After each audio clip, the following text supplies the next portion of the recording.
اور یہ کہنا کہ ہندی اور اردو دو الگ زبانیں ہیں وہ غلط ہے. وہ ایک مشترکہ تہذیب کا حصہ تھے.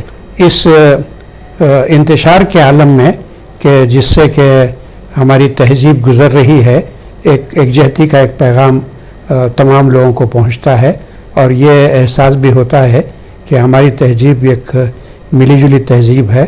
لاکھ اسے لوگ اس میں تفرقہ پیدا کرنے کی کوشش کریں.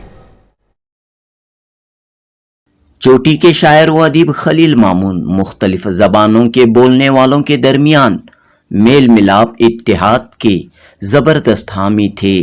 ہندی اور اردو کو مشترکہ تہذیب کا حصہ قرار دیتے تھے. کنڑا اور انگریزی زبانوں کو بھی اہمیت دیا کرتے تھے.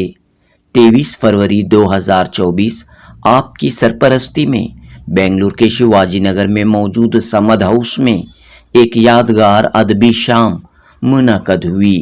منشی پریم چند کی یاد میں ہوئے اس اجلاس کے موقع پر مرحوم خلیل مامون نے میڈیا سے مختصر طور پر خطاب کیا، جو میڈیا کو دیا گیا آپ کی زندگی کا آخری بیان ثابت ہوا. ناظرین، خلیل مامون کا یہ بیان پیش خدمت ہے. جنوبی ہند نیوز رپورٹ.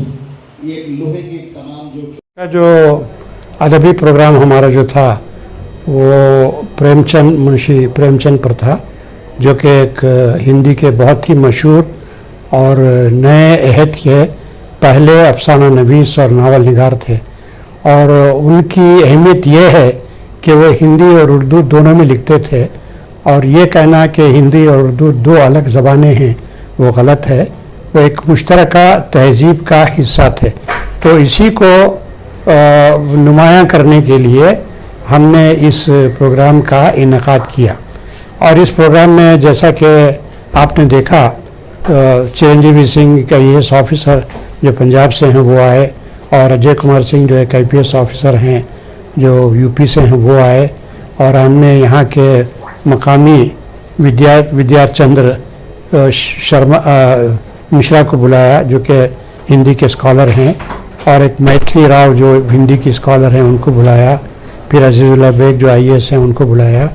اور پھر ہم نے طرحی مشاعرے پر ایک مقابلہ، طرحی غزل پر ایک مقابلہ رکھا کہ جس میں ہم نے 5,000 روپے کا انعام دیا آج سید شفیق الزمان شفیق کو، کہ جو 60 غزلوں میں سے ان کی بہترین غزل تھی.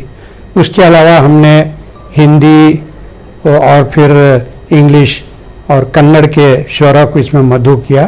بہرحال کنڑ کے شعراء تو کوئی آیا نہیں، کنڑ کے ایک شاعر آئے ہیں، اور کنڑ کے شاعر ہیں اس میں، ہندی کے شاعر ہیں اور انگریزی کے شاعرہ ہے. اس کے علاوہ اردو کے شعراء اس میں موجود ہیں.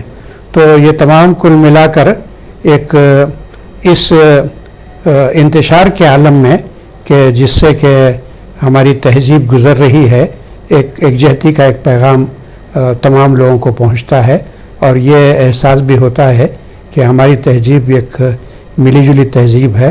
لاکھ اسے لوگ اس میں تفرقہ پیدا کرنے کی کوشش کریں.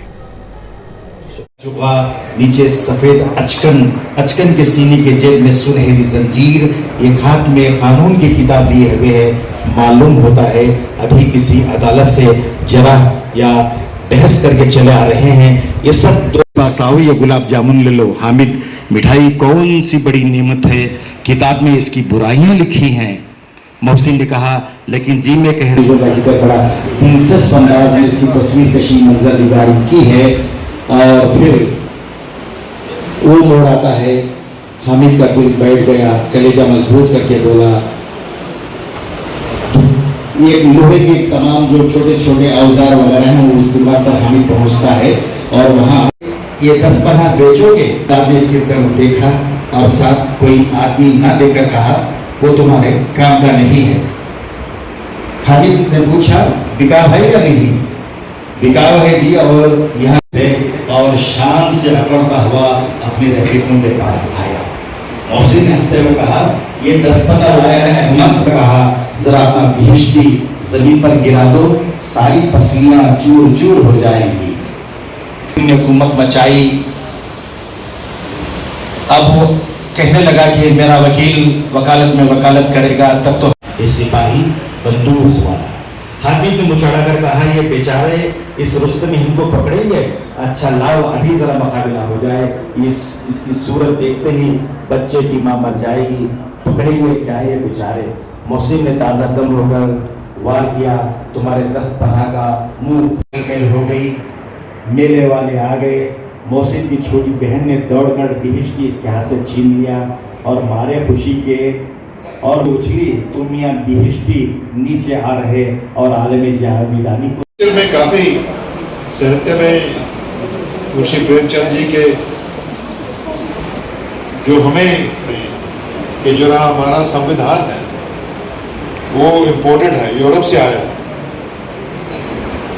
اور میرے خیال میں جو ہماری انڈیجنس ہماری انٹلیکٹ ہے، کیونکہ میں نے کمپیریٹیو کانسٹیٹیوشن کو سمجھنے کی کوشش کی ہے جاپان سے لے کے چلی تک کے،